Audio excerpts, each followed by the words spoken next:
Ada orang yang sholat, saum, tahajud, sedekah,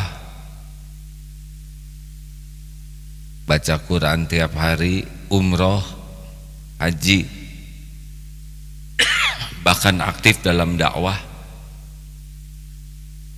tetapi perilakunya sering tidak sesuai dengan apa yang disampaikannya, apa yang diketahuinya. Tidak ada yang lebih pahit dari berharapnya hati kepada kita. Allahumma ftah lana hikmataka ya Allah.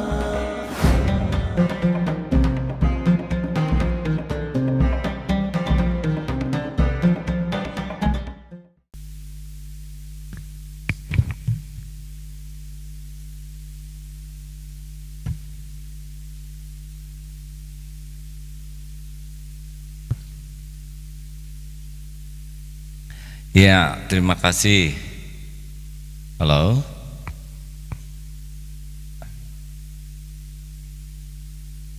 Terima kasih, Dek. Assalamualaikum warahmatullahi wabarakatuh. Alhamdulillahirabbil alamin.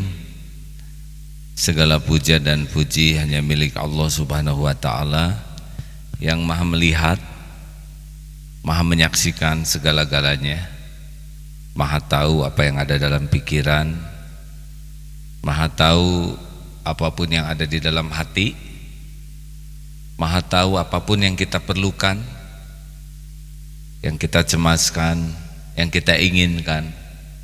Dialah Allah yang Maha tahu dan menyaksikan apapun yang kita lakukan, tidak ada yang luput.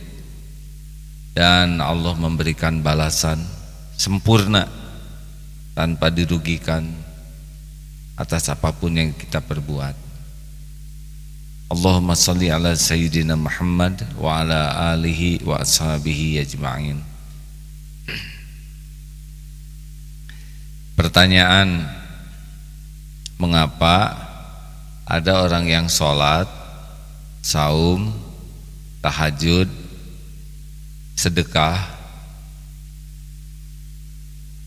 baca Quran tiap hari, umroh, haji, bahkan aktif dalam dakwah, tetapi perilakunya sering tidak sesuai dengan apa yang disampaikannya, apa yang diketahuinya. Kita sudah pernah membahas yang pertama karena salah niat. Niatnya memang ibadahnya, belajarnya, dakwahnya bukan untuk mendekat kepada Allah, tapi ingin dapat duniawi dari ibadahnya, hanya dunia. Yang kedua, ilusi ilmu, terjebak merasa sudah berbuat dengan tahu. Kita tahu sabar, kita ngajak orang sabar dan merasa sudah sabar, padahal beda antara tahu dan bisa. Yang ketiga, ini dia, setiap zikir itu setan itu menyingkir, tapi kenapa balik lagi?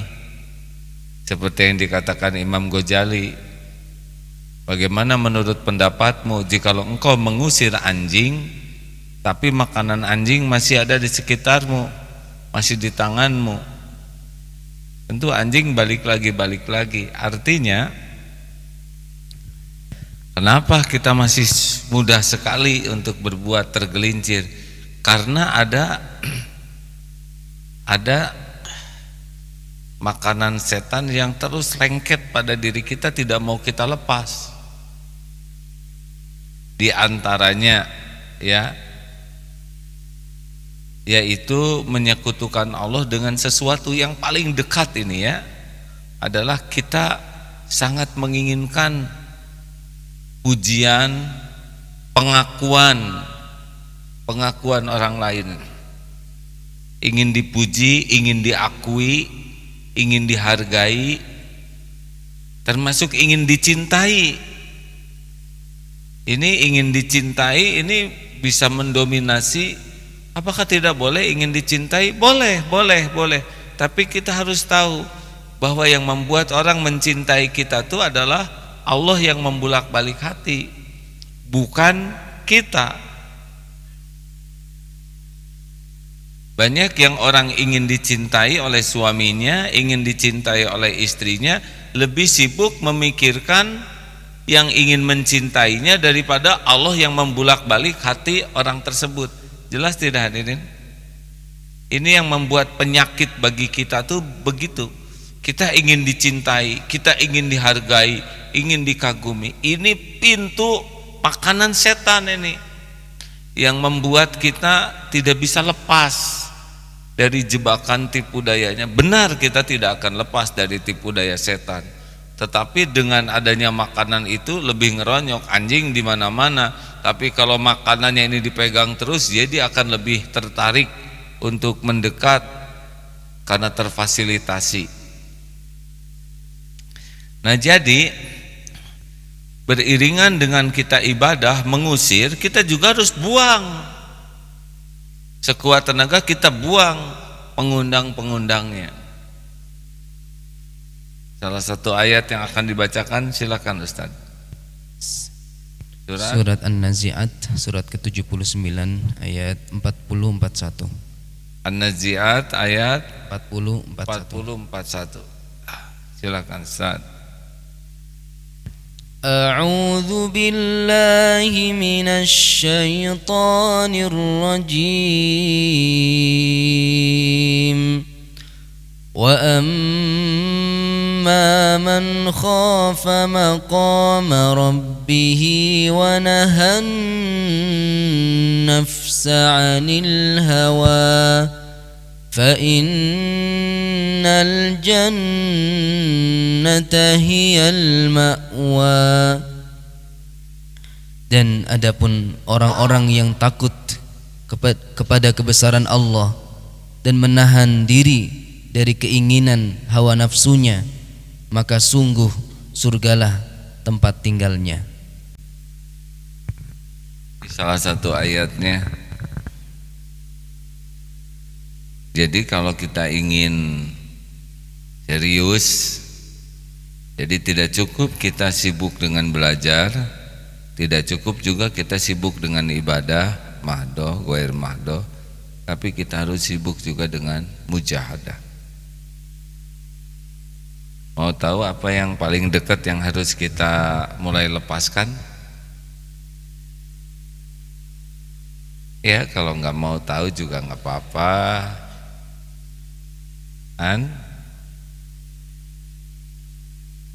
Yaitu melepaskan dari berharap kepada makhluk, karena ini biangnya nih. Mungkin kita sudah tidak terlalu cinta duniawi, harta, karena memang nggak ada yang mau dicintainya. Tapi cinta pengakuan, penghargaan. Contoh ya, kalau kita ngobrol dengan seseorang, contoh ini, kita ingin diakui kepandaian kita, ingin diakui kefasihan kita. Jadi cenderung bicara itu bukan ingin manfaat untuk orang, tapi kita akan mengeluarkan banyak bicara, cerita hanya untuk membuat orang mengakui kita.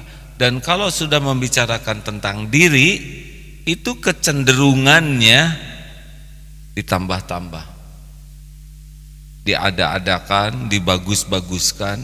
Kenapa kita berbohong?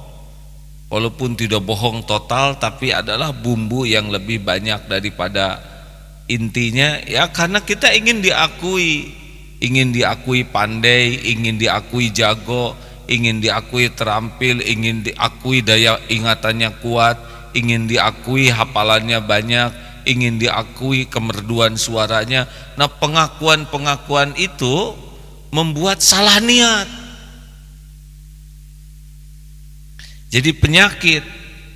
Apakah tidak boleh kita memberitahu kemampuan kita? Ya boleh. Yang tidak boleh itu adalah kesibukan kita ingin diakui orang. Harusnya sampaikan sebagai rasa syukur. Bapak bisa baca Quran, alhamdulillah. Jangan, oh tidak, saya kan tidak mau sombong. itu justru merendah untuk meninggikan diri. Bisa bacakan Quran, baca yang terbaik. Niatnya apa? Tahadus binikmah. Ini menyampaikan nikmat dari Allah, diberikan suara indah, diberikan hafalan yang bagus sebagai syukur.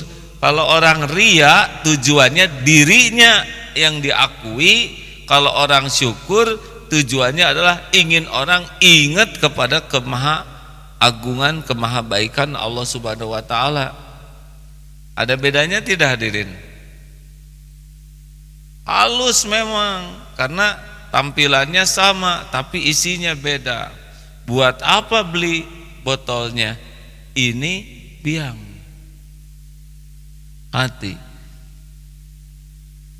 Bisa enggak kamu manjat tebing? Alhamdulillah naik. Tidak usah. Oh, tidak. Saya tidak boleh menceritakan bahwa saya ini ahli panjat tebing. Itu sama dengan merendah sambil meninggikan diri. Jadi benar-benar kita lakukan ini kepentingan kita satu, syukur ke Allah yang sudah memberikan ilmu, kemampuan, tapi bukan untuk diakui orang. Sekarang kita kupas lagi, apa coba untungnya kita dipuji orang? Jawab, gak ada. Memang dalam teori motivasi katanya harus dipuji. Rasulullah juga sallallahu alaihi wasallam memuji sahabatnya. Tapi pujian itu sebaiknya selalu dikaitkan kepada Allah, sehingga orang yang dipuji itu tidak megang kepada pujiannya tapi kembali ke Allah. Misalkan anaknya pintar, alhamdulillah ya Allah mengaruniakan kecerdasan, lewat tuh. Coba kalau ini anak pintar sekali, nanti bapak ibunya nebeng. Ini memang tergantung turunannya gitu. Padahal turunannya kurang pintar. Sambungkan ke Allah, suaranya merdu indah, alhamdulillah Allah mengaruniakan suara yang merdu. Lewat dia, tidak lari, benar? Karena kita tahu suara indah itu adalah karunia Allah. Alhamdulillah tadi diberikan kemampuan sehingga bisa jadi juara berkuda. Ini Allah, benar? Nah, kalau mau muji begitu, jangan sampai pujian kita menjerumuskan. Tapi kalau kita yang dipuji bagaimana? Kita tidak bisa nolak orang memuji kita. Yang harus itu jangan termakan oleh pujian orang. Dah enak hadirin. Dan kita juga tidak tahu kenapa dipuji itu enak. Dan ada di sini software keinginan dipuji itu ada. Tinggal sekarang pilihannya siapa yang muji kita, makhluk atau Allah. Kalau makhluk dia tidak tahu apa-apa kecuali sedikit, dan maaf saja ya, they have nothing. Do you understand? Yes, I stand under you. Begitulah hadirin. Pertanyaannya, kenapa keluar bahasa Inggris barusan? Untuk apa itu hadirin? Untuk kekaguman kan? Serba salah emang.